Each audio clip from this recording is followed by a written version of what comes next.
Voilà, nous sommes de retour sur ce beau plateau. Bonsoir, Pasteur Gianni. Je vous suis en direct depuis Kigali.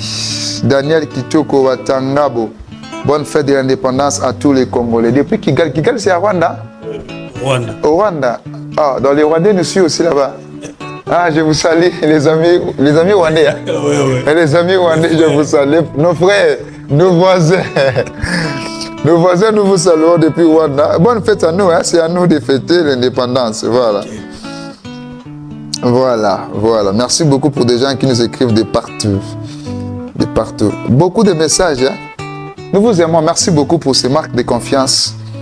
Merci pour des gens qui nous font signe que besoin d'ambition. On a maintenant reçu pour vous l'apôtre Jérémie. Avec lui, on va parler sur l'indépendance. 64 ans. C'est combien des années passées déjà? 64 ans? C'est 30. C'est aujourd'hui même que nous totalisons déjà 64 ans. 64 ans de l'indépendance. De l'indépendance. Jour après jour. L'anniversaire de l'indépendance. Jour après jour. Jour après jour, année après. Depuis que tu es indépendance, tcha tozoui.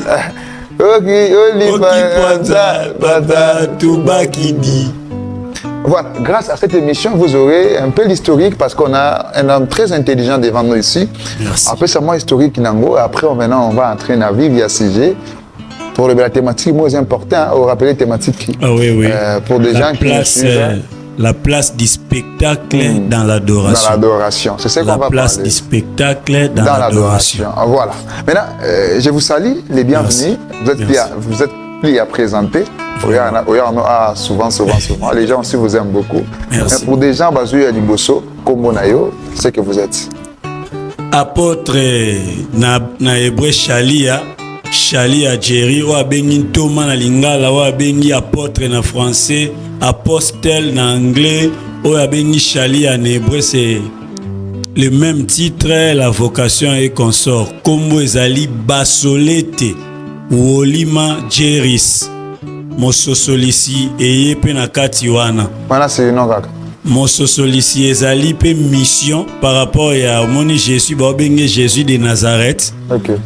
Pour identité ya mabele sika essayé à réaliser mission monene. Okay. Moi vu que j'ai grandi au quartier Mososo na commune ya Limete, bien que le les a abandonné malgré président commis président de la République, mais à Koliwa na quartier na commune ya Limete ba combattant ebele ya IDPS bazaba na Mososo. Bazaba to ba yebi participation ya actif très actif. Il y a quartier Mososo na bitumba ya IDPS. Alors quartier n'est quartier moko vraiment historique. Alors vu que biso to yebi na mission na biso te toke ko na mbala sima na bisa kiyo Congo est un pays démocratique te. Mboka na biso oyo. Nyonso twana tokotika na kati ya ba mikakatano songolo pakala. Tous la vocation républicaine démocratique. C'est pas ça notre vocation. Il y a un moment na papier on a présenté à encore 6 ans. C'est à partir de son 70e anniversaire de l'indépendance que le Congo, abusivement appelé République démocratique du Congo, entrera dans sa destinée. Wana tozo tepa non na kati ya désert. OK. Merci beaucoup. J'ai vu ici, tu as écrit, tu as thématique déjà, c'est déjà okay. Écrit, Richard Assoumi Dakomiango a affiché en karaté et au Séngango. Encore 6 ans, c'est à partir de son 70e anniversaire de l'indépendance que le Congo, abusivement appelé République démocratique du Congo, entrera dans sa destinée. Mososo ici. Qu'est-ce que cela veut dire, homme de Dieu? Et un message prophétique na eko annoncer congolais nyonso bisika nyonso azali diaspora na biso ba loko otoza awa toyeba biso ba loko. Ah oui, ba benga biso ba loko potoza. OK, rapidement OK. Ba yango ke ndenge paix à son âme le docteur Etienne Tshisekedi les regretté alobaki prenez-vous en charge. Batan o nyonso to eza batan moto vivre ya prenez-vous en charge. Mais décollage ya mboka na biso prospérité onyo soto yoka kanzamba loba pona Congo et banda kokokisa ma partie ya 70e anniversaire ya indépendance ya mboka o ndenge moko marche moko Israël azalaki nango tangu Daniel aleli na passe ya captivité bazalaki nango na Babylone le Seigneur, le Dieu Tout-Puissant, lui a révélé Makambo et comment qui déjà na prophétie à Jérémie qu'Israël va la fin dans la captivité pendant 70 ans.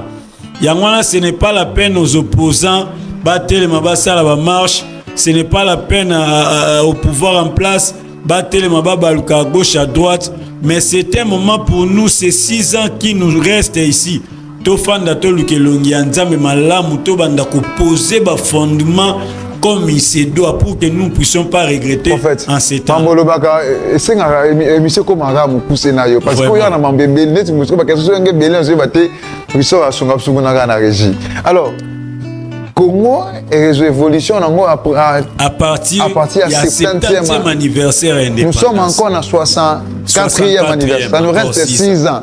Il y a un message donc encore 6 ans, na destinée.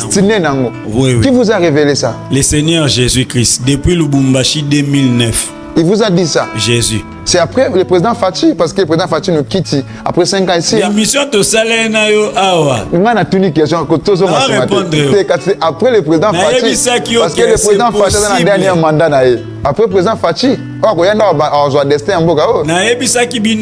c'est possible.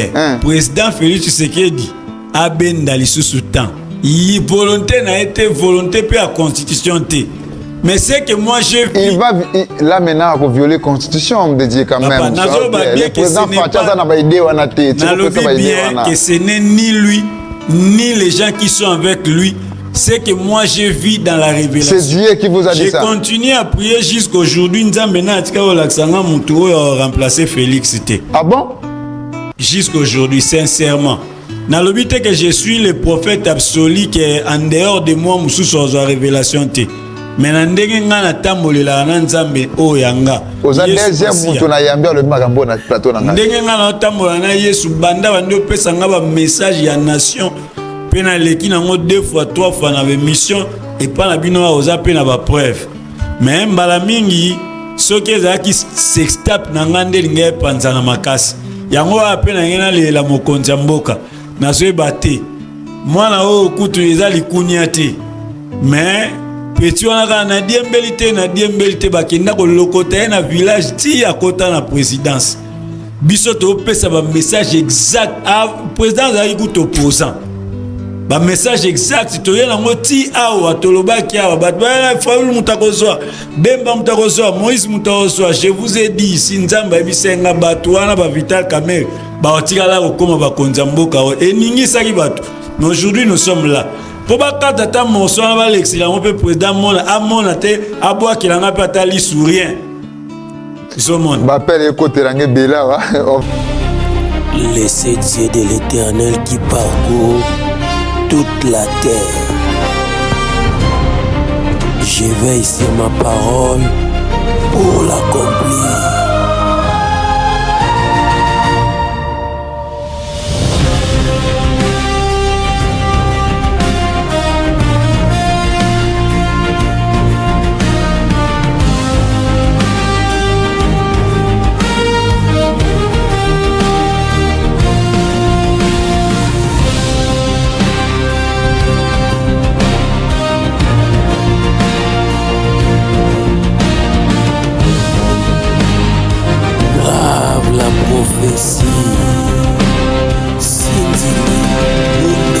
Congo fêtaka 50 ans en 2010, 66 ans.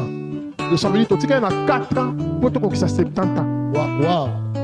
Or, Dieu avait dit à Jérémie, ces peuples d'Israël, comme ils m'ont rejeté, je vais les livrer aux mains de leurs ennemis pendant 70 ans. Wow! My daddy.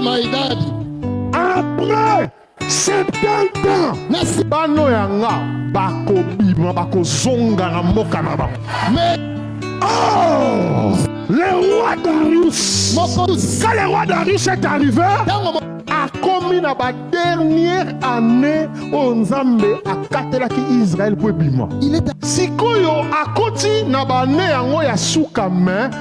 Bana Israël bako bima ndenge nini parce que akuti esprit moko o yerenyaka na Babylone. Wow.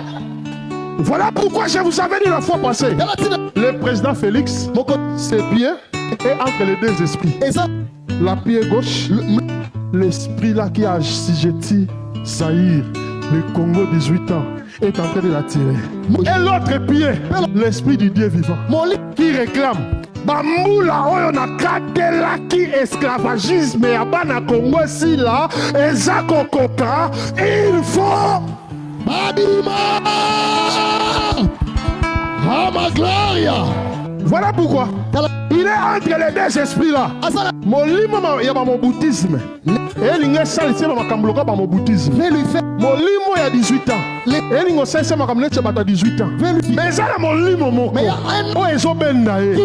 Ozana mission à accomplir. Kangola bana molimo ya batu akala.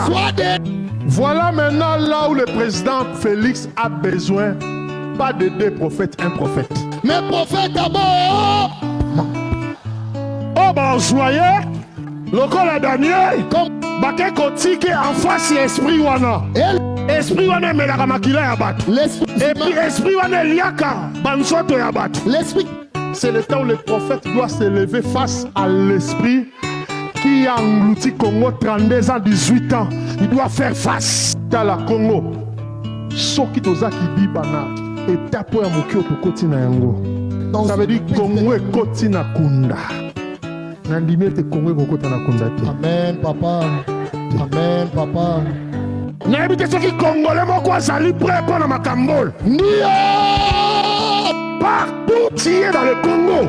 Et tu as 4 ans. Il est pris. Besoin indépendant, tu as 70 ans. Depuis qu'on a obtenu une séparation. Et qu'on a 4 ans, il faut tout le monde à Bilembo. 4 ans, et tu as tout le monde à Bilembo. Cela veut dire dans. Ça, je parle comme prophète. Voilà pourquoi le président Félix. Il ne peut pas quitter le pouvoir avant ces 4 ans éthiques. Après 4 ans, ça me regarde pas. Merci, mec. Mais dans 4 ans éthiques, il y a une mission. Pour ceux qui ont sali en côté, Oyakoya Sibma. C'est lui. Akozonga lisusu abanda musala oye sengele kia sala. Il va. Yango ye fa sala musala. Voilà. Pour alliger ce qu'on a mutu oyo akomema peyo na nkembo na gloire ya seko na seko. Amen. C'est le prophète de l'Éternel qui parle. Ni par les saints et la chair, par l'esprit du Dieu vivant, l'esprit qui animait des prophètes au temps de la Bible, comme Abraham, Isaac, Jacob, Élie à l'époque de Baal et Rachel. Il est temps où le Congo célébrera la gloire. Alléluia. La Bible dit, pour l'amour d'Israël, je m'éteins point.